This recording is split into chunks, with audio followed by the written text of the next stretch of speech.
Hello students, मैं गोविंद कुमार आप सबका अपने चैनल पर हार्दिक स्वागत करता हूं। आज की इस क्लास में हम राजस्थान बोर्ड की कक्षा 7 के गणित विषय के मॉडल पेपर को सॉल्व करेंगे। यह मॉडल पेपर राजस्थान के जो शिक्षा विभाग बीकानेर द्वारा है, जो जारी किया गया मॉडल पेपर है, उसी पर बिल्कुल आधारित मॉडल पेपर है। उम्मीद करता हूँ ये मॉडल पेपर आपके लिए उपयोगी साबित होगा और आपके आने वाली जो परीक्षा होगी उसमें जो पेपर बनेगा वो इसी पैटर्न पर बनेगा, क्योंकि आप सब जानते हैं कि वर्ष 2021 में जो सिलेबस था वो बहुत कम कर दिया गया है और सिलेबस की कटौती के कारण उसी जो चैप्टर रह गए हैं उन्हीं चैप्टर के अंदर से ये पेपर बनाया गया है। तो निश्चित रूप से यह पेपर आप सभी के लिए उपयोगी साबित होगा। ठीक है बच्चों, तो ज़्यादा से ज़्यादा लाइक करें, कमेंट करें, शेयर करें और अगर आप चैनल पर पहली बार आए हैं तो सब्सक्राइब जरूर करें।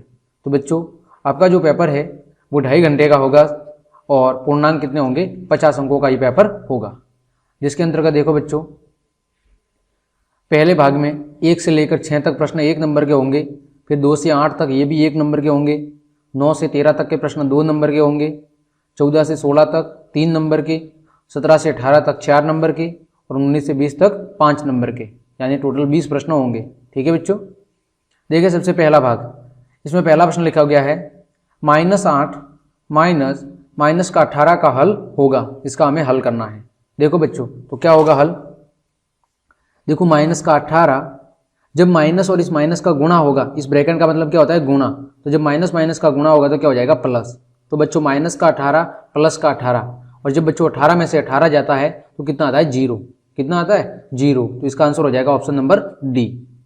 आगे देखो बच्चों, 24/100 का दशमलव संख्या में मान होगा। 24/100। तो देखो बच्चों, यहाँ पर हर में कितने जीरो है? 2 जीरो है। तो 2 संख्या से पहले क्या लग जाएगा? पॉइंट लग जाएगा। तो जब 2 संख्या से पहले पॉइंट लगेगा तो कितना हो जाएगा? 0.26। ठीक है बच्चों, तो इसका आंसर हो जाएगा 0.26, ऑप्शन नंबर ए। तीसरा सवाल है, महेश ने परीक्षा में क्रमशः 78, 92, 61, 39 और 80 अंक प्राप्त किए, तो इनका माध्य ज्ञात कीजिए। हमें क्या करना है? इसका माध्य ज्ञात करना है। तो बच्चों, माध्य क्या होता है? माध्य होता है राशियों का योग बटे राशियों की संख्या। क्या होता है? राशियों का योग बटे राशियों की संख्या। तो हमें इन सबको जोड़ना है और हमें कितने अंक हैं उनका क्या देना है? भाग देना है। ठीक है बच्चों, तो देखिए सबको जोड़ देते हैं हम।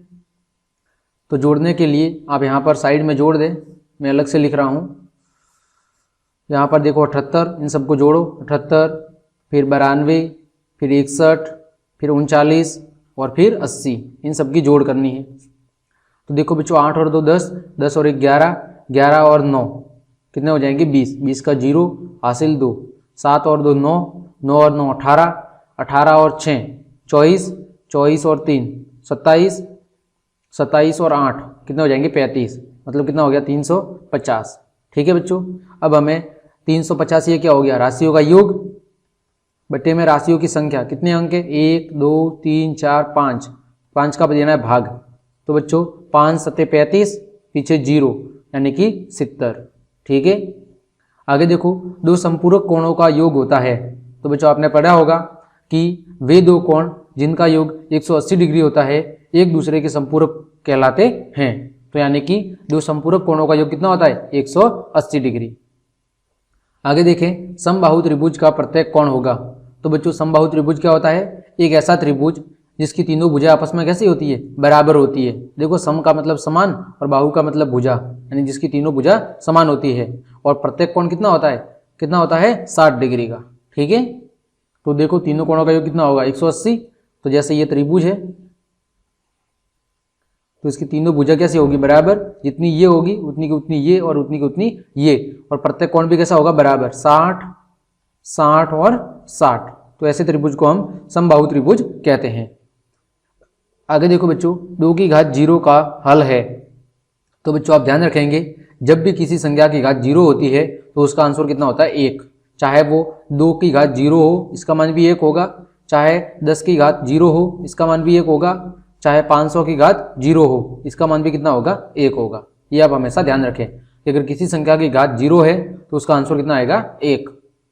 आगे देखो बच्चों, ऐसा पूर्णांक युग्म लिखिए जिसका योग -3 हो। यानी हमें कोई दो संख्याओं की योग लिखना है। कैसी संख्या? पूर्णांक संख्या। ठीक है, पूर्णांक संख्या क्या होती है? 0 से लेके धनात्मक में भी यानी प्लस में भी अनंत तक होती है और 0 से लेके माइनस में भी अनंत तक होती है। तो हमें कोई दो संख्या का जोड़ा लिखना है जिसकी जोड़ कितनी होनी चाहिए? -3। तो देखो लिख ले बच्चों, तो हम लिख सकते हैं कि -8 प्लस का 3। तो बच्चों देखो, जब -8 में से प्लस का 3 जाएगा तो कितना होगा? -3, क्योंकि बड़ी संख्या किसकी है? माइनस की है। आगे देखो बच्चों, समीकरण का हल करो। हमें समीकरण का हल करना है। तो देखो ये प्लस का 10 है बच्चों, बराबर के उधर जाएगा तो क्या होगा? माइनस का 10, तो क्या हो जाएगा? 10p बराबर, ये लग गया बराबर। अब ये प्लस का 10 था, इसको हमने इधर भेज दिया, तो यहाँ पर 100 तो पहले से था, ये प्लस का 10 है, उधर जाएगा तो माइनस का 10, तो 10p बराबर 100 में से 10 गया तो 90। अब बच्चों p बराबर, ये 10 अभी गुणा में है, बराबर के उधर जाएगा तो भाग में, तो 90 भाग 10, और 90 में 10 का भाग कितनी बार जाता है? 9 बार। तो आपका आंसर कितना आ जाएगा? p बराबर 9। आगे देखो बच्चों, a का मान ज्ञात कीजिए। हमें a का मान ज्ञात करना है। तो देखो बच्चों, ये प्लस का 3 है, बराबर के उधर जाएगा तो माइनस का 3, तो क्या हो जाएगा? a/5 बराबर, ये 2 पहले से था, ये प्लस का 3 इधर भेजा तो माइनस का 3, ये हो गया माइनस का 3। अब देखो बच्चों, a/5 बराबर 2 - 3 गया तो माइनस का 1। अब बच्चों आगे देखो, ये 5 अभी भाग में है, उधर जाएगा तो गुणा में, तो a बराबर माइनस का 1 गुणा 5। तो बच्चों a का मान कितना आ जाएगा? 5 एकम 5, और आगे माइनस था तो माइनस, ये आपका उत्तर आ गया। आगे देखो बच्चों, सरल कीजिए, यानी इनको हमें घातांक के रूप में ही सरल करना है। तो बच्चों आप ध्यान से देखोगे तो यहाँ पर देखो दोनों की घात कितनी है? बराबर है, 6 और 6 है। तो 5 का जब -2 से गुणा होगा तो क्या होगा? -10, क्योंकि 5 दूनी 10 और प्लस माइनस माइनस, तो -10 की घात कितनी हो जाएगी? 6। कितनी हो जाएगी? -10 की घात 6। यानी हम इसको ऐसे लिख सकते हैं, देखो अगर हम पूरा हल करना चाहें तो कैसे कर सकते हैं कि 5 गुणा -2, अब दोनों की घात 6 है, तो दोनों की घात 6 हमने कहाँ लगा दी? ऊपर ब्रैकेट पे लगा दी। ठीक है, अब इसको हम हल करेंगे तो 5 का 2 से गुणा होगा माइनस का 10, और इसकी घात ऊपर कितनी है? 6, तो ये आपका आ गया इसका उत्तर, 10 की घात -10 की घात 6। आगे देखो बच्चों, रिक्त स्थानों की पूर्ति कीजिए। हमें रिक्त स्थानों की पूर्ति करनी है। तो देखो बच्चों, यहाँ पर क्या लिखा हुआ है? 4 + 7/8। यहाँ पर 4 के नीचे कोई नहीं है, मतलब कितना आएगा बच्चों? 1। और जब बच्चों 4 और 1 का लसअप लेंगे हम, 8 और 1 का लसअप लेंगे तो कितना आएगा? 8। फिर बच्चों 1 का भाग 8 में कितनी बार जाएगा बच्चों? 8 बार, और 8 को 4 से गुणा करेंगे तो 4 गुणा कितना हो जाएगा? 8। ठीक है, फिर प्लस, फिर बच्चों 8 का भाग 8 में कितनी बार जाएगा? 1 बार, और 1 को 7 से गुणा करेंगे तो 7 एकम 7। फिर बच्चों 8 चौक कितना हो जाएगा? 32, प्लस 7 एकम 7 बटे में 8, दोनों को जोड़ेंगे बच्चों तो 32 और 7 कितने होंगे? 39, 39 बटे में 8, और यही आपका क्या होगा? आंसर होगा। आगे देखो बच्चों, 90 कोण का पूरक कोण होगा। तो बच्चों 90 कोण का पूरक कोण क्या होगा? तो 90 का पूरक कोण होगा 0 डिग्री। कितना होगा? 0 डिग्री, क्योंकि बच्चों पूरक कोण क्या होता है? पूरक कोण होता है दो कोणों का योग कितना होना चाहिए? 90 डिग्री। कोई दो कोण है, जैसे कोण A प्लस कोण B, तो इन दोनों की जोड़ कितनी आनी चाहिए? 90। अब इसने पूरा एक 90 दे रखा है, तो दूसरा कितना होगा? 0। आगे देखो बच्चों, 3 की घात 2 गुणा 3 की घात 4 गुणा 3 की घात 8। तो बच्चों आपने नियम पढ़ा था कि जब दो संख्या अगर इनका आधार बराबर है और घातें अलग अलग है तो गुणा करते समय घातें क्या होती है? जुड़ती है। देखो यहाँ पर भी a है, यहाँ पर भी a है, मतलब आधार बराबर है और घात अलग अलग है। देखो इधर भी 3 है, आधार बराबर है, 3 है, 3 है, मतलब तीनों का आधार क्या है? बराबर, तो घातें क्या होगी? जुड़ेगी। तो बच्चों घात जुड़ के कितनी हो जाएगी? 3 की घात 2 + 4 + 8, तो 8 और 4 12, 12 और 2 14, मतलब 3 की घात 14, और यही आपका क्या होगा बच्चों? उत्तर होगा। ठीक है, आगे देखो बच्चों, पैटर्न ज्ञात कर पूर्ण कीजिए। हमें पैटर्न दिया हुआ है, उसको ज्ञात करके पूरा करना है। देखो बच्चों यहाँ पर कितना कम हो रहा है? 7 से 3 हो रहा है, मतलब 7 - 3 करें तो कितना आएगा? 4 का अंतर है। फिर बच्चों 3 - 1, यहाँ पर भी 4 का अंतर है। फिर -1 - 5, तो तो इसमें भी कितना अंतर है, 4 का। ठीक है, अब देखो -5 -4 तो कितना होगा, माइनस का 9।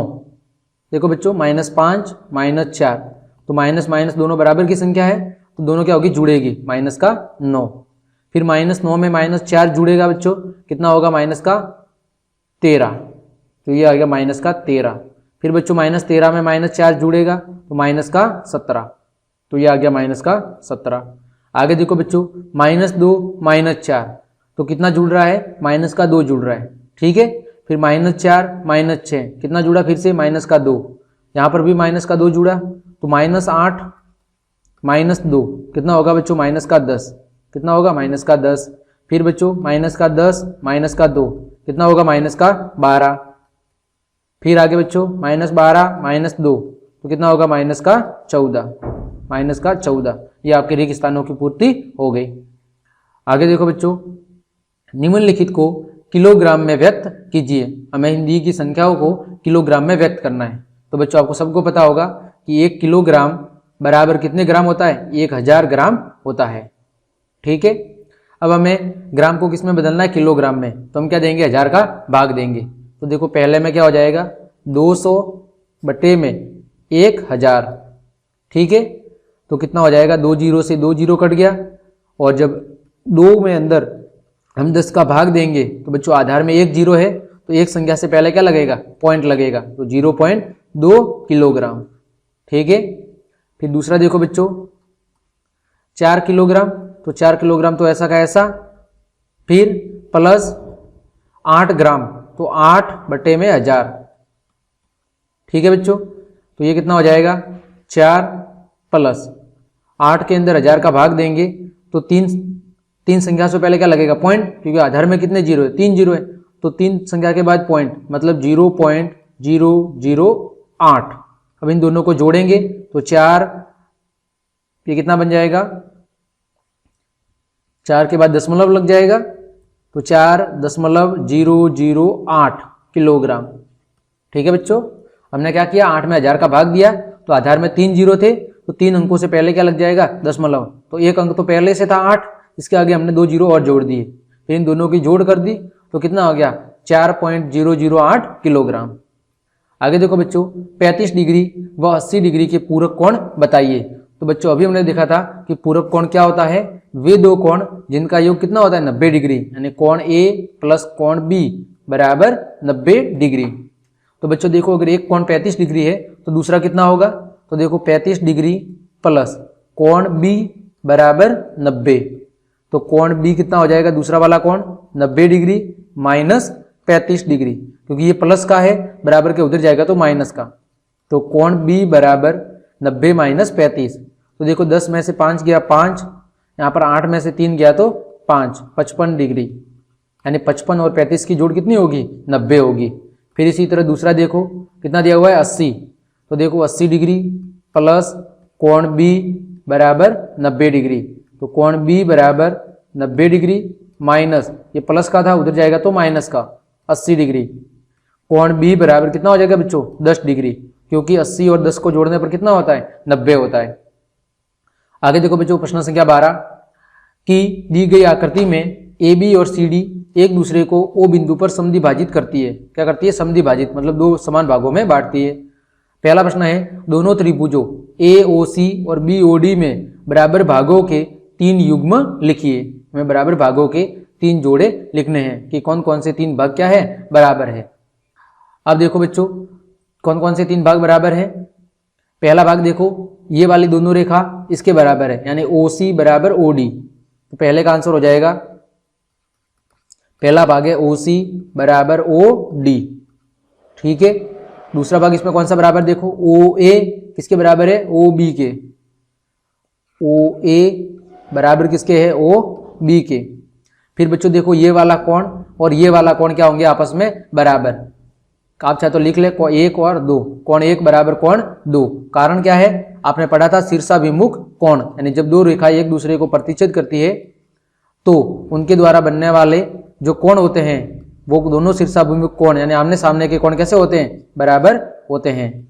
तो ये तीनों भाग क्या हो जाएंगे, बराबर हो जाएंगे।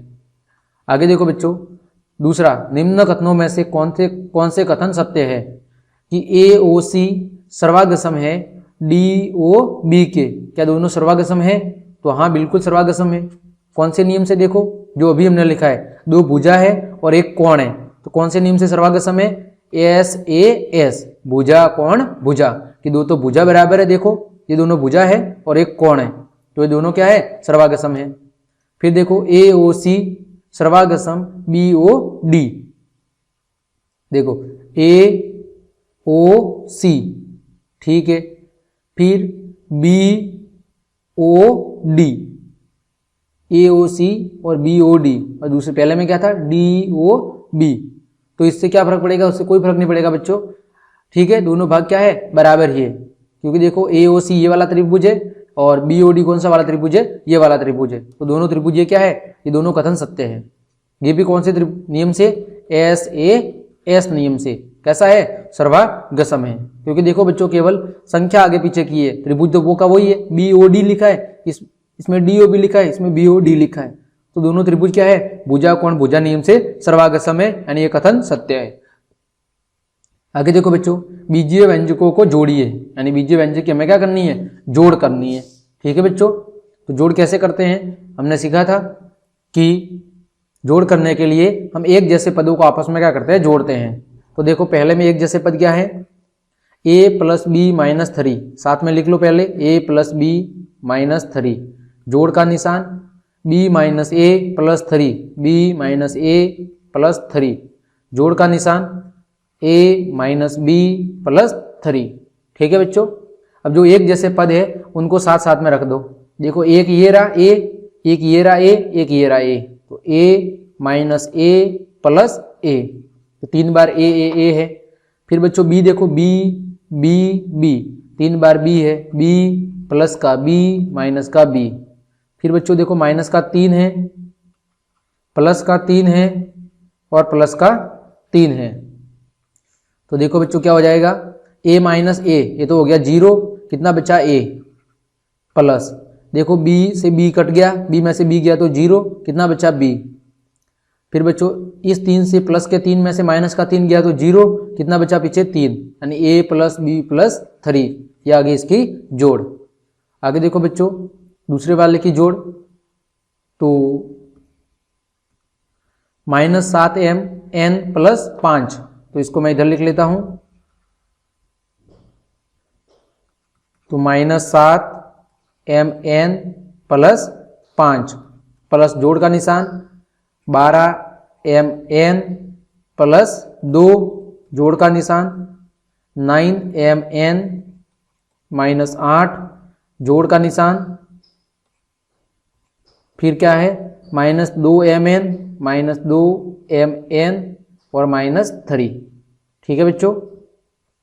अब देखो, तो सभी mn पद को एक साथ में रख दो, तो ये देखो, ये माइनस का 7mn, ये प्लस का 12mn और ये प्लस का 9mn और ये माइनस का 2mn। इन सबको mn वाले पदों को साथ में रखा, फिर संख्याओं को सबको साथ में रख दो। देखो 5, ये प्लस का 2, ये माइनस का 8 और ये माइनस का 3। अब देखो बच्चों, 12 और 9 कितना होगा? 21। 21 में से देखो 7 ये माइनस का 2, तो कितना कम हुआ? 9। जब बच्चों 21 में से 9 कम होगा, अगर आपको ऐसे भी पता नहीं चल रहा तो देखो बच्चों, माइनस का 7mn, फिर 9 में से 2 गया, कितना हो गया? 7, तो 7 प्लस का 7 माइनस का 7 - 7 कितना होगा? 0, बचा केवल क्या बच्चों? 12mn, ठीक है। फिर देखो बच्चों, ये कितना हो गया? -5 और 2 कितना हो गया? 7 बच्चों, 7 माइनस का 8 माइनस का 3 माइनस का 11, तो बच्चों 12mn, 7 में से 11 गया बच्चों माइनस का 4, और यही आपका क्या हो जाएगा? उत्तर हो जाएगा। यानी आपको एक जैसे पदों को साथ साथ में रखना है और फिर जोड़ बाकी करनी है। आगे देखो बच्चों, श्यामा ने 5 किलो और 300 ग्राम सेब और 3 किलो 250 ग्राम आम खरीदे हैं। तो हम कहते हैं कि श्यामा द्वारा खरीदे गए कुल फलों का योग श्यामा द्वारा खरीदे गए कुल फलों का योग, कि कुल फल उसने कितने खरीदे हैं। तो बच्चों देखो 5 किलोग्राम और 300 ग्राम सेब खरीदे हैं, यानी 5.3 किलोग्राम प्लस 3 किलोग्राम मतलब 3.25 ग्राम क्या खरीदे हैं इसने, आम खरीदे हैं। तो दोनों को बच्चों जोड़ेंगे तो कितना हो जाएगा, ये 5 और 3 8, और देखो 5.3 यानी कि ऐसे जोड़ना है इसको, 5.30 और 3.25, तो 5 5 और 8 यानी 8 किलोग्राम और 550 ग्राम। ये क्या खरीदा इसने, इतना किलोग्राम इसने फल खरीदे हैं श्यामा ने। अब बोले सरला ने इतने फल खरीदे हैं, तो हम लिख लेते हैं कि सरला द्वारा खरीदे गए फल, कि सरला ने कितने फल खरीदे हैं वो भी लिख लेते हैं। तो हम कहेंगे सरला द्वारा खरीदे गए फल या फलों का योग जो भी लिखना है आपको। तो देखो कितने खरीदे हैं, 4 किलोग्राम और 8 ग्राम, 800 ग्राम मतलब 4.8 किलोग्राम प्लस 4 किलोग्राम यानी 4.15 किलोग्राम। इसकी जोड़ कर लेते हैं बच्चों, कैसे जोड़ करोगे, वही 4.80 4.15 5 9 और 8, तो कितने किलोग्राम, 8 किलोग्राम और 950 ग्राम। ठीक है, सॉरी ये किलोग्राम होगा पीछे इकाई, इतने किलोग्राम खरीदा है। तो बच्चों हमें देख के बताना है कि किसने ज़्यादा खरीदे। तो देखो इसने 8 किलोग्राम और 550 8 किलोग्राम और 550 ग्राम खरीदे हैं, इसने 8 किलोग्राम और 950 ग्राम खरीदे हैं। तो हम कहेंगे कि सरला ने ज़्यादा फल खरीदे हैं, सरला ने श्यामा की तुलना में ज़्यादा फल खरीदे हैं, श्यामा की तुलना में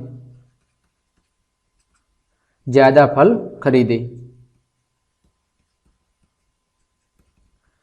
आगे देखो बच्चों, निम्न आंकड़ों के बहुलक और माध्यक ज्ञात कीजिए। हमें बहुलक और इनका माध्यक ज्ञात करना है।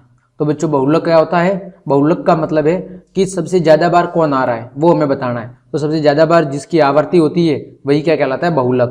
तो देखो बच्चों यहाँ पर कौन सबसे ज़्यादा बार आ रहा है, देखो 13 कितनी बार आ रहा है, 13 एक बार और 2 बार आ रहा है। ठीक है, और फिर 16 कितनी बार आ रहा है बच्चों, 16 एक बार ही आ रहा है। फिर 12 कितनी बार आ रहा है बच्चों, आप चाहे साइड में लिख लेगा ही कि 13 कितनी बार आ रहा है, एक बार और 2 बार। ठीक है, फिर 16 कितनी बार आ रहा है, 16 देखो एक बार ही आ रहा है। फिर बच्चों 12 कितनी बार आ रहा है, 12 आ रहा है एक बार 2 बार, 12 भी आ रहा है 2 बार। फिर बच्चों 14 कितनी बार आ रहा है, 1 2 3, 14 कितनी बार आ रहा है, 3 बार। तो सबसे ज़्यादा बार कौन आ रहा है बच्चों, 14। तो हम लिखेंगे कि 14 की आवर्ती या 14 की बारंबारता सबसे ज़्यादा है, 14 की बारंबारता सबसे अधिक है, अतः बहुलक बराबर 14 होगा। ठीक है, यानी आपको गिनती करनी है कि कौन सा अंक कितनी बार आ रहा है, जो सबसे ज़्यादा बार आता है वही क्या होता है, बहुलक होता है। अब देखो बच्चों आगे ज्ञात करना है माध्यक। तो बच्चों माध्यक हम कैसे ज्ञात करते हैं, माध्यक ज्ञात करने के लिए सबसे पहले हम संख्याओं को आरोही अथवा अवरोही क्रम में लिखते हैं। तो हम कहेंगे कि आरोही क्रम लिखेंगे पहले और फिर उसके बीचों बीच वाला अंक निकालते हैं। तो आरोही क्रम, सबसे पहले आरोही क्रम में संख्या को लिखो। सबसे छोटा क्या है, 12, कितनी बार है, 2 बार, तो 12 और 12। फिर क्या था 13, 13 भी कितनी बार था, 2 बार। फिर 14, 14 कितनी बार था, 3 बार। फिर क्या था 16, 16 कितनी बार था, 1 बार। तो देखो 1 2 3 4 5 6 7 8 9, 1 2 3 4 5 6 7 8, 1 2 3 4 5 6 7 8, एक क्या कम पड़ गया बच्चों, 19। यहाँ पर 19 और है 1 बार, तो यहाँ पर 19 1 बार। अब देखो इनके बीचों बीच वाला निकालो। तो देखो टोटल कितने हैं, 9, तो 4 इधर 4 इधर, बीच में कौन सा आ गया, 14। तो 14 क्या हो जाएगा बच्चों? माध्यक। माध्यक क्या हो जाएगा? 14। ठीक है, यानी आपको संख्याओं को आरोही अथवा अवरोही क्रम में लिखना है किसी एक में, और उसके बाद बीचों बीच वाला अंक निकालना है, वही इसका क्या हो जाएगा? उत्तर हो जाएगा। आगे देखो बच्चों, प्रश्न संख्या 16, समीकरण बनाकर हल कीजिए। देखो पहला है, यदि मैं किसी संख्या का 3/4 लेकर इसमें 3 जोड़ दूं तो मुझे 21 प्राप्त होगा। अब देखो इसका आंसर कैसे हो जाएगा? तो मान लेते हैं, माना कोई संख्या कितनी है? x। माना कोई संख्या कितनी है? x है। अब इसका कितना बोला है? 3/4। 3/4 का मतलब 4 में से तीसरा भाग, 3/4। तो हम कहेंगे प्रश्नानुसार क्या बोल रहा है? 3/4। इसका 3/4 मतलब 3/4 गुणा x प्लस 3 जोड़ना है, प्लस 3 जोड़ दिया, बराबर कितना प्राप्त होता है? 21। अब बच्चों देखो ये प्लस का 3 है, बराबर के उधर जाएगा तो माइनस का, तो कितना हो जाएगा? 3/4 बराबर 21 माइनस 3। ठीक है बच्चों, 21 में से 3 जाएगा तो 18, यहाँ पर कितना था? x, तो 3/4 x बराबर 18। अब देखो बच्चों 4 अभी भाग में है, उधर जाएगा तो गुणा में, तो क्या बचेगा? 3x बराबर 18 गुणा 4। अब बच्चों देखो 3 अभी गुणा में है, उधर जाएगा तो भाग में, तो x बराबर 18 गुणा 4 और भाग कितना आ जाएगा? 3। 3 का भाग 18 में 6 बार, x बराबर 6 का गुणा 4 से 6 चौक 24। ये आपका क्या हो जाएगा? उत्तर हो जाएगा। आगे देखो बच्चों दूसरा सवाल, जब मैंने किसी संख्या के दुगुने में मतलब डबल में 11 को घटाया तो परिणाम प्राप्त हुआ कितना? 15। तो मैं मान लेता हूं बच्चों, माना कोई संख्या कितनी है? x है। माना कोई संख्या बराबर x। अब प्रश्नानुसार क्या कह रहा है वैसा हम लिख लेते हैं। प्रश्नानुसार उसके देखो दुगुने डबल, तो x का डबल कितना हो जाएगा? 2x में से 11 घटाया, कितना घटाया? 11, तो मुझे कितना प्राप्त हुआ? 15। अब देखो ये माइनस का 11 है बच्चों, बराबर के उधर जाएगा तो प्लस का 11, तो 2x बराबर 15 प्लस 11। बच्चों 2x बराबर 15 और 11 को जोड़ेंगे कितना हो जाएगा? 26। तो बच्चों x अभी गुणा में है 2 के साथ, 2 उधर जाएगा तो भाग में, तो x बराबर 26/2। तो बच्चों x बराबर कितना आ गया? 13, क्योंकि 13 दूनी कितना होता है? 26। 2 का भाग 26 में कितनी बार जाएगा? 13 बार। ये आपका 16वां प्रश्न हो गया बच्चों। आगे देखो, अनुपात ज्ञात कीजिए। हमें क्या करना है? अनुपात ज्ञात करना है। तो बच्चों अभी हमने बताया था कि अनुपात ज्ञात करने के लिए सबसे पहले तो दोनों की इकाई एक जैसी होनी चाहिए। देखो ये किलोग्राम है, इधर ग्राम है, तो दोनों को ग्राम में बदल दो, तो 15 किलोग्राम का मतलब कितना हो जाएगा? 15, और 1 किलोग्राम में कितने ग्राम होते हैं? 1000, तो 15 गुणा 1000 मतलब कितना हो जाएगा? 15,000 ग्राम। ठीक है बच्चों, तो अनुपात निकालेंगे हम, तो 15,000 अनुपात कितना निकालना है? 210। 15,000 को हमने क्या कर दिया? पहले ग्राम में बदल दिया। अब बच्चों अनुपात निकालने के लिए हम क्या करेंगे? भाग देंगे, तो 15,000 भाग देना है 210 का। ठीक है बच्चों, देखो 1 0 से 1 0 क्या हो जाएगा? कट जाएगा। पीछे कितना बचा? 1500 बटे में 21। अब देखो बच्चों 3 से काटो, तो 3 3 पंजे 15, पीछे बचे 2 0, ये 2 0, फिर बच्चों 3 सत्ते 21। अब देखो इनका भाग नहीं जाएगा, तो बच्चों अनुपात कितना आ जाएगा आपके पास? 500 अनुपात 7। कितना आ जाएगा? 500 अनुपात 7। आगे देखो बच्चों 30 दिनों का 36 घंटों से, तो बच्चों देखो 30 दिन, तो एक दिन में कितने घंटे होते हैं? 24। ठीक है बच्चों, तो 30 दिन में कितने होंगे? 30 गुणा 24, मतलब 24 दूनी 48 और 24 तिया 72, मतलब 72, 720 घंटे। कितने घंटे? 720 घंटे। तो पहले दिनों को हम घंटे में बदला, तो देखो कितना घंटे हो गया? 720 घंटे। अनुपात निकालना है 36 घंटों के साथ, तो बच्चों कैसे लिखेंगे? 720 भाग देना है किसका? 36 का। तो देखो बच्चों 36 का भाग 72 में कितनी बार जाता है? 2 बार, तो 2 और 0 बटे में 1। देखो 36 एकम 36, 36 दूनी 72, 2 बार और पीछे 0, तो बच्चों इसका अनुपात कितना आ जाएगा आपके पास? 20 अनुपात 1। यही आपका आंसर हो जाएगा। आगे देखो बच्चों, हमें प्रतिशत ज्ञात करना है। 1 घंटे का 1%, ठीक है, 1 घंटे का हमें 1% निकालना है।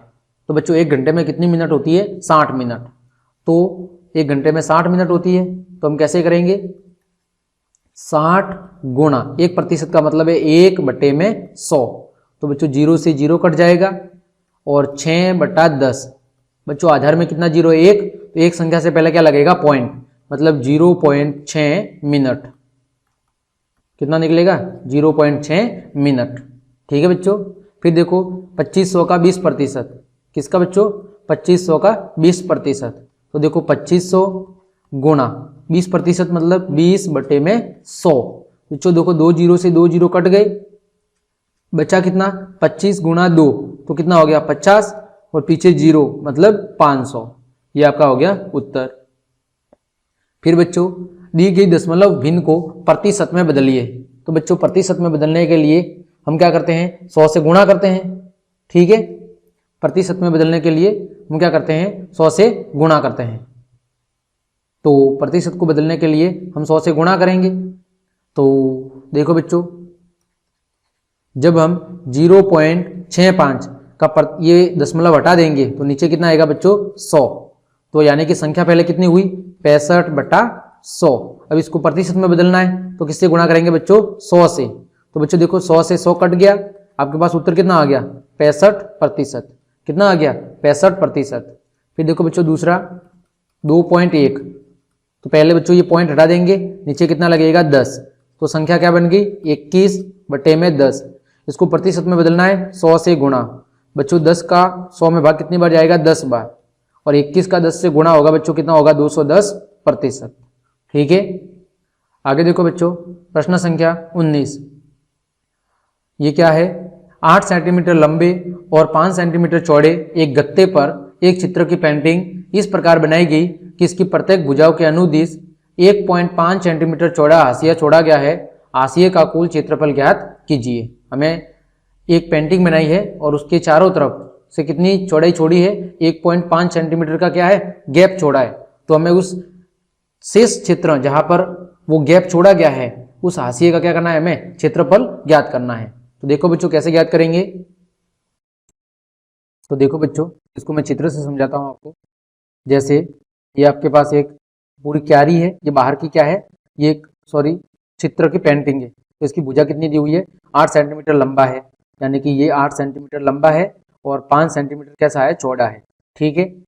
अब इसकी प्रत्येक भुजाओं के अनुदिश 1.5 सेंटीमीटर क्या हुआ है? कम हुआ है भाग। देखो 1.5 इधर कम हुआ है, ये वाला भाग 1.5, सेम टू सेम इधर भी 1.5 कम हुआ होगा, इधर भी 1.5 क्या होगा? कम होगा। सब जगह 1.5 क्या हुआ है? कम हुआ है चारों भागों में। इधर भी और इधर भी 1.5 कम हुआ है और इधर भी कितना कम हुआ है? 1.5। तो हमें बताना है कि इस हाशिए का कुल क्षेत्रफल यानी इस खाली जगह का कुल क्षेत्रफल कितना है, वो हमें बताना है। ठीक है बच्चों। तो क्या कर लेते हैं, इसका कुछ नाम दे देते हैं, A B C D। ठीक है। और इसका दे देते हैं P Q R S। अब देखो इस खाली भाग का निकालना है तो पहले हम इस पूरे बड़े भाग का निकाल देते हैं और फिर इस छोटे भाग का निकाल देते हैं। फिर बड़े में से छोटे वाले को घटा देंगे तो ये बीच वाली जो खाली जगह आ रही है वो क्या हो जाएगी? निकल जाएगी। जो आपको ये पिंक कलर की दिख रही है, गुलाबी कलर की, इस जगह का क्षेत्रफल हमें निकालना है। तो सबसे पहले इस बड़े भाग का हम क्षेत्रफल निकालते हैं और फिर इस बीच वाले भाग का क्षेत्रफल निकालते हैं और बड़े में से छोटे वाले को घटा देंगे तो ये जो बीच में खाली जगह बच रही है उसका क्षेत्रफल आ जाएगा। ठीक है बच्चों। तो सबसे पहले भुजा लिख लेते हैं कि ए बी बराबर कितना है? ए बी बराबर है 8 सेंटीमीटर। ठीक है बच्चों। फिर बी सी, ये बी सी चौड़ाई है, बी सी कितनी है? 5 सेंटीमीटर। फिर बच्चों जो हमें भुजा निकालनी है पी और क्यू, तो पी और क्यू कितनी हो जाएगी बच्चों? टोटल कितने हैं? ये 8 है। अब 8 माइनस, देखो 1.5 इधर से कम हुआ, 1.5 इधर से कम हुआ, मतलब टोटल कितना कम हुआ? 3 कम हुआ। 1.5 प्लस 1.5, तो 8 माइनस 3 कम हुआ बराबर 5 सेंटीमीटर। अब इसी तरह पी एस निकालना है, तो पी एस कितना है? 5 माइनस 1.5 इधर से कम हुआ, 1.5 ऊपर से कम हुआ, कितना कम हुआ? टोटल 3 कम हुआ। तो बच्चों 5 माइनस 3 बराबर कितना बचा? 2 सेंटीमीटर। ठीक है। अब हम कहेंगे कि हाशिए का क्षेत्रफल बराबर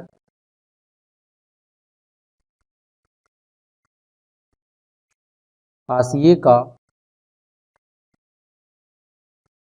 क्षेत्रफल बराबर जो ऊपर बन रहा है एबीसीडी का क्षेत्रफल, ठीक है, एबीसीडी जो आयत है एबीसीडी का क्षेत्रफल माइनस कौन से पी क्यू आर एस का क्षेत्रफल, पी क्यू आर एस का क्षेत्रफल। बच्चों एबीसीडी का क्षेत्रफल क्या होगा, लंबाई गुणा चौड़ाई, लंबाई गुणा चौड़ाई, तो कितना होगा 8 गुणा 5 minus P Q R S की लंबाई कितनी है 5 और चौड़ाई 2, मतलब 5 गुणा 2। तो बच्चों 8 पंजे 40, 5 दूनी 10, तो कितना हो गया 30। इकाई क्या थी सेंटीमीटर, तो सेंटीमीटर स्क्वायर। यही आपका क्या हो जाएगा उत्तर हो जाएगा। आगे देखो बच्चों, एक वर्ताकार फूलों की क्यारी के चारों ओर 4 मीटर चौड़ा रास्ता है। एक वर्ताकार फूलों की क्यारी है जिसके चारों ओर कितना चौड़ा रास्ता है 4 मीटर चौड़ा रास्ता है।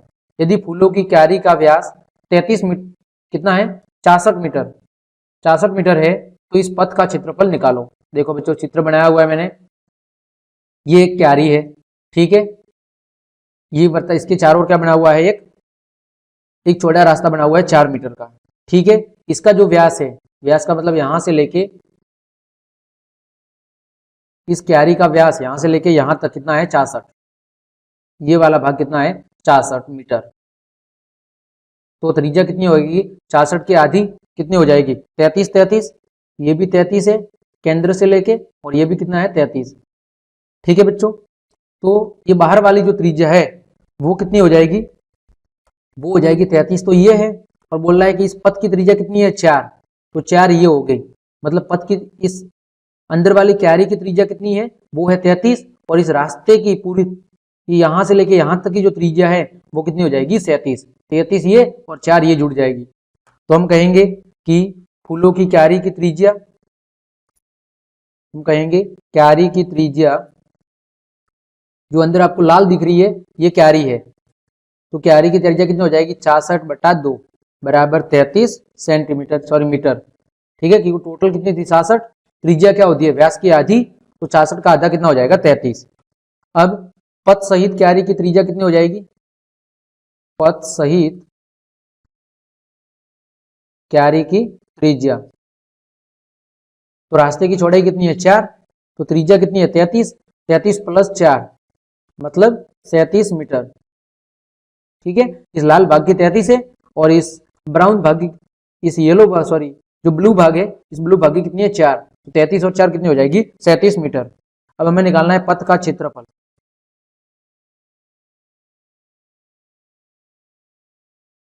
तो देखो इस पूरे बाहर वाले भाग में से हम इस अंदर वाले भाग को क्या कर लेते हैं घटा देते हैं, ठीक है। तो सूत्र क्या होता है पाई आर स्क्वायर, ठीक है, तो पाई आर स्क्वायर ये ऊपर वाले का और एक माइनस वाले का, तो ऊपर वाले की त्रिज्या हम क्या ले लेते हैं बड़ी आर ले लेते हैं ताकि आपको समझ में आ जाए। तो पाई आर का स्क्वायर, इस बाहर वाले की त्रिज्या हम कितनी ले रहे हैं आर ये वाली, माइनस पाई छोटे वाले की कितनी ले रहे हैं इस लाल वाले की ले रहे हैं आर, तो पाई आर का स्क्वायर। देखो बच्चों पाई दोनों में है, पाई को ले लेते हैं बाहर, पाई का ले लेते हैं बाहर, पाई ले लिया बाहर, तो क्या बच गया आर स्क्वायर मतलब बड़ी त्रिज्या माइनस छोटी त्रिज्या का वर्ग। तो पाई का मान कितना होता है बच्चों 22/7, बड़ी त्रिज्या कितनी थी 37 माइनस छोटी त्रिज्या कितनी है 33 का स्क्वायर, ठीक है बच्चों। तो फिर क्या हो जाएगा 22/7 37 का स्क्वायर, 37 का स्क्वायर बच्चों इसको आप ऐसे लिख सकते हैं, ये सूत्र बन गया ए स्क्वायर माइनस बी स्क्वायर। देखो क्या बन गया ए स्क्वायर माइनस बी स्क्वायर, तो इसको लिख सकते हैं हम ए प्लस बी और ए माइनस बी, तो मतलब एक बार 37 प्लस 33 और एक बार 37 माइनस 33। तो बच्चों इसको हल करेंगे क्या होगा 22/7 गुणा, जब हम 37 और 33 को जोड़ेंगे तो कितना हो जाएगा 70 और 37 में से 33 गया तो कितना आ जाएगा 4, ठीक है बच्चों। अब 7 से 70 को काट दिया 10 बार, फिर बच्चों 22 का 10 से गुणा होगा, तो 22 का 10 से गुणा हो गया तो ये कितना हो जाएगा बच्चों, ये हमारे पास हो जाएगा 220 गुणा 4, तो ये कितना हो जाएगा 880 मीटर स्क्वायर। कितना हो जाएगा? 880 मीटर स्क्वायर। यही आपका बच्चों क्या हो जाएगा? उत्तर। आगे देखो बच्चों, प्रश्न संख्या 20, प्रत्येक आकृति में कोण x का मान ज्ञात कीजिए। हमें क्या करना है? कोण x का मान ज्ञात करना है। तो देखो बच्चों, इसको हम अलग से सॉल्व करते हैं क्योंकि यहाँ पर जगह नहीं है तो सॉल्व नहीं हो पाएगा। इसको हम अलग पेज पर सॉल्व करते हैं। तो चलिए बच्चों सॉल्व करते हैं इसको। पहला भाग देखें, पहला लिखा हुआ है, यहाँ पर हमें x और y के मान निकालने हैं। तो इसका हम कुछ नाम दे देते हैं, ए बी सी नाम दे देते हैं इसका, ए बी सी। अब देखो, यहाँ पर हमने पढ़ा था कि एक अंतःकोण और एक बाह्य कोण मिलके क्या बनाते हैं? एक रेखिक युग्म बनाते हैं। ये वाला कोण और ये वाला कोण कितना होगा? 180। ठीक है बच्चों, तो हम लिखेंगे कि कोण सी प्लस 120 डिग्री बराबर 180। कारण क्या है? रेखिक युग्म। एक सरल रेखा को जब कोई एक तिर्यक रेखा काटती है तो उसके द्वारा बनने वाले दोनों कोणों का योग, एक अंतःकोण और एक बाह्य कोण, उसकी जोड़ कितनी होती है? 180। तो देखो कोण सी का मान कितना आ जाएगा बच्चों? 180 डिग्री माइनस, ये प्लस का है उधर जाएगा तो माइनस का, ये कितना हो जाएगा? 60 डिग्री। कोण सी का मान कितना आया? 60 डिग्री। फिर बच्चों जितना कोण बी होगा उतना का उतना कोण क्या होगा? सी। कारण 60 डिग्री। कारण क्या है? देखो कि बच्चों ये कैसा त्रिभुज है? ये समद्विबाहु त्रिभुज है। कैसा है? समद्विबाहु त्रिभुज है, क्योंकि इसकी दो भुजा कैसी है? बराबर दी हुई है। तो हमें पता है कि एक समद्विबाहु त्रिभुज में दो समान भुजाओं के जो संगत कोण होते हैं वो क्या होते हैं? बराबर होते हैं। कारण लिखेंगे समद्विबाहु त्रिभुज। क्या लिखेंगे? कारण समद्विबाहु त्रिभुज। ठीक है बच्चों, बी बराबर सी हो गया। अब देखो, यानी कोण y का मान भी कितना आ गया? 60 डिग्री। ठीक है, अब हमें पता है त्रिभुज के तीनों कोणों का योग कितना होता है? 80। तो ये 60 है, ये भी कितना है? 60 है। तो ये हमें निकालना है। तो ये कितना हो जाएगा?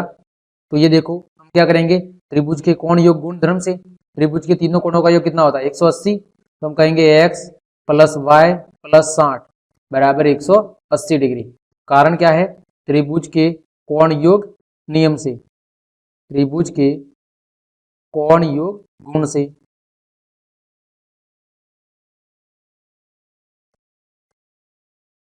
तो बच्चों देखो ये कितना हो जाएगा? 60 और 60 120, ये हो गया 60 प्लस 60 और हमें क्या निकालना है? x निकालना है। x बराबर 180। तो ये कितना हो गया? 120। x प्लस 120 बराबर 180। तो बच्चों ये प्लस का 120 है, उधर जाएगा तो माइनस का, तो x बराबर 180 डिग्री माइनस 120 डिग्री बराबर कितना हो गया? 60 डिग्री। यानी x और y का मान कितना आ गया? 60। कोण x y भी आ गया 60 और कोण x भी कितना आ गया? 60। ये आपका उत्तर हो गया। दूसरा देखो बच्चों, इसमें भी हमें x और y के मान निकालने हैं।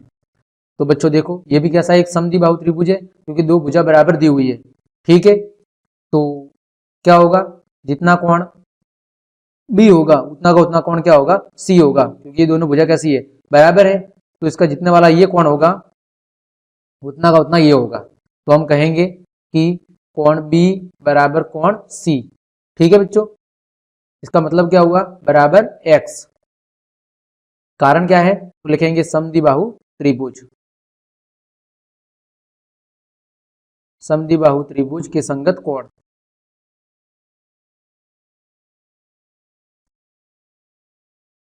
ठीक है, यहां से ये पता चला कि ये वाला कोण और ये वाला कोण बराबर है। ठीक है बच्चों, अब देखो, अब ये कितना कोण है? 90 डिग्री। ठीक है, ये भी कितना है? x। तो दो त्रिभुज के तीनों कोणों का योग कितना होता है बच्चों? 180। या हम ऐसे कह सकते हैं कि ये जो कोण b प्लस कोण c है उनका योग कितना है? 90, क्योंकि ये एक तो 90 डिग्री दिया हुआ है, तो इन दोनों का योग भी कितना होगा? 90 होगा, क्योंकि त्रिभुज के तीनों कोणों का योग कितना होता है? 180। तो हम कहेंगे कि x प्लस एक्स कितना हो जाएगा? x प्लस एक्स बराबर 90। तो कितना हो गया? 2x बराबर 90। x बराबर कितना हो जाएगा? दो गुणा में, उधर जाएगा तो भाग में, तो 90/2 बराबर 45 डिग्री। x का मान भी कितना हो गया? 45। इसका मान भी 45, इसका मान भी 45। ठीक है बच्चों, अब देखो ये क्या बना? रेखिक युग्म। तो दो कोणों का योग कितना होगा? 180। तो हम कहेंगे कि कोण x प्लस वाई बराबर 180। कोण x का मान कितना आया? 45। प्लस y निकालना है 180, ये प्लस का 45 है, उधर जाएगा तो माइनस का, तो y बराबर 180 डिग्री माइनस 45 डिग्री। ठीक है, और जब 180 में से 45 कम होगा बच्चों तो y का मान हमारे पास कितना आ जाएगा, y का मान आ जाएगा 135 डिग्री। तो ये आपके पास y का मान आ गया 135 और x का मान कितना आ गया 45, यही हमें ज्ञात करना था बच्चों। आगे देखो तीसरा प्रश्न, ये भी देखो दो भुजा बराबर दी हुई है, मतलब कैसा त्रिभुज है, समद्विबाहु त्रिभुज है। फिर देखो ये वाला कोण, ये वाला कोण कैसा होगा, ये बराबर होगा क्योंकि ये भी 92 डिग्री होगा, क्योंकि कैसा कोण है, शीर्षाभिमुख कोण है।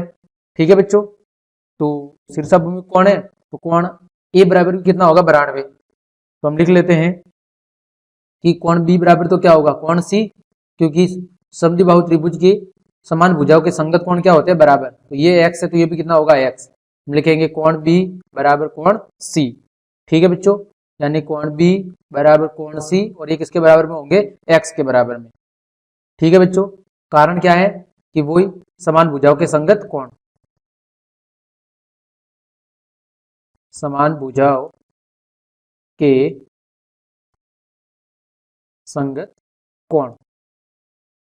अब देखो बच्चों कोण ए बराबर कितना होगा 92 डिग्री, कारण क्या है शीर्षाभिमुख कोण, जब दो रेखाएं एक दूसरे को प्रतिच्छेद करती है, शीर्षाभिमुख कोण, ये सही कर ले, शीर्षाभिमुख कोण, तो जब दो रेखाएं एक दूसरे को प्रतिच्छेद करती है तो उनके प्रतिच्छेद बिंदु के आमने सामने के कोण हमेशा क्या होते हैं बराबर होते हैं। अब देखो बच्चों तीनों कोणों का योग कितना होगा 180। ठीक है, तो जोड़ लेते हैं कि कोण ए प्लस कोण बी प्लस कोण सी बराबर 180 डिग्री। अब देखो बच्चों ये x और x प्लस 92 डिग्री बराबर 180, x और x कितना हो गया 2x, ये 180, ये प्लस का 92 था, उधर जाएगा तो माइनस का 92 बच्चों, तो 2x बराबर 180 में से 92 जाएगा तो कितना बचेगा बच्चों 88, कितना बचेगा 88। अभी x के साथ दो गुणा में, उधर जाएगा तो बच्चों भाग में, तो x बराबर कितना आ जाएगा 88 भाग 2, तो कितना आ जाएगा 44 डिग्री, कितना आ जाएगा बच्चों 44 डिग्री। अब हमें देखो किसका निकालना है y का, तो x अगर 44 आ गया तो y कितना आ जाएगा, तो y बराबर 180 डिग्री, क्योंकि दोनों मिलकर क्या बनाएंगे रेखिक युग्म, तो 180 माइनस 44, तो 180 में से 44 कम होगा बच्चों, तो y का मान कितना आ जाएगा 136 डिग्री। ये आपका उत्तर y का मान और x का मान। ठीक है, तो ये आपका 20वां प्रश्न हो गया। इसका चौथा भाग देखो बच्चों, तो यहां पर भी आपको क्या दिख रहा है बच्चों, यहाँ पर हमें कोई समद्विबाहु त्रिभुज नहीं दिया हुआ है, तो देखो यहाँ पर ये 60 है तो ये भी कितना होगा बच्चों 60, कारण क्या है शीर्षाभिमुख कोण, तो हम कहेंगे कि कोण x बराबर 60 डिग्री, कारण क्या है शीर्षाभिमुख कोण, क्योंकि दो रेखाएं एक दूसरे को काट रही है तो प्रतिच्छेद बिंदु के आमने सामने के कोण कैसे होते हैं बराबर, तो कोण x कितना आ गया 60।